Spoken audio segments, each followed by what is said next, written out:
AIBA, ఏఐబిఓఏ అలాగే బెఫీ trade unions ఇచ్చినటువంటి పిలుపు మేరకు ఈరోజు ఆల్ ఓవర్ ఇండియాలో మొత్తము బ్యాంకింగ్ సెక్టార్లో కూడా సమ్మె చేయడం జరుగుతుంది.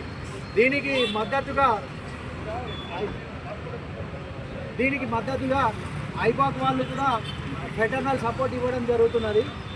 సో దీనికి ఉద్దేశించి ఈరోజు ఎందుకంటే ఏదైతే కేంద్ర ప్రభుత్వము 4 లేబర్ యాక్ట్స్ ఏవైతే ఇంప్లిమెంట్ చేయబోతుందో, ఒకటి వేజ్ కోడ్ అని చెప్పేసి, సెకండ్ ఇండస్ట్రియల్ రిలేషన్ కోడ్ అని చెప్పేసి, మూడవది సోషల్ సెక్యూరిటీ కోడ్, నాలుగవది వచ్చేసి వర్కింగ్ సేఫ్టీ కూడా ఇంప్లిమెంట్ చేయడం అనేది కష్టతరం అవుతుంది.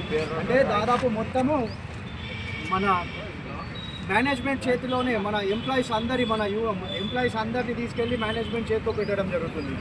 దీనివల్ల మనము మన బ్యాంకింగ్ పరంగా అయితే మనము ఒక సమ్మె చేయడానికి ఉండదు, మినిమం వేజెస్ డిమాండ్ చేయడానికి ఉండదు, బోనస్ ఇంప్లిమెంట్ చేయించడానికి ఉండదు.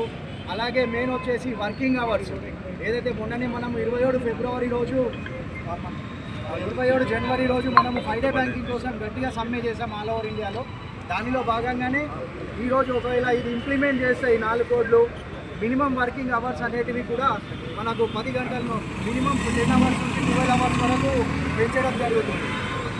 అలాగే ఈ సమ్మెకి మనకు మద్దతు తెలుపుతున్నటువంటి మన ఐబాక్ నాయకులు మన మధ్యలో వంశీ గారు ఉన్నారు. వారిని కూడా ఈ సమ్మెను ఉద్దేశించి మాట్లాడాల్సిందిగా కోరుతున్నాను. దేశవ్యాప్తంగా జరుగుతున్న సార్వత్రిక సమ్మెలో పాల్గొన్న అందరికీ విప్లవాభినందనలు. ఈ సమ్మె మనం ఎందుకు చేస్తున్నారంటే అందరూ కూడా లేబర్ కోడ్స్కి వ్యతిరేకంగా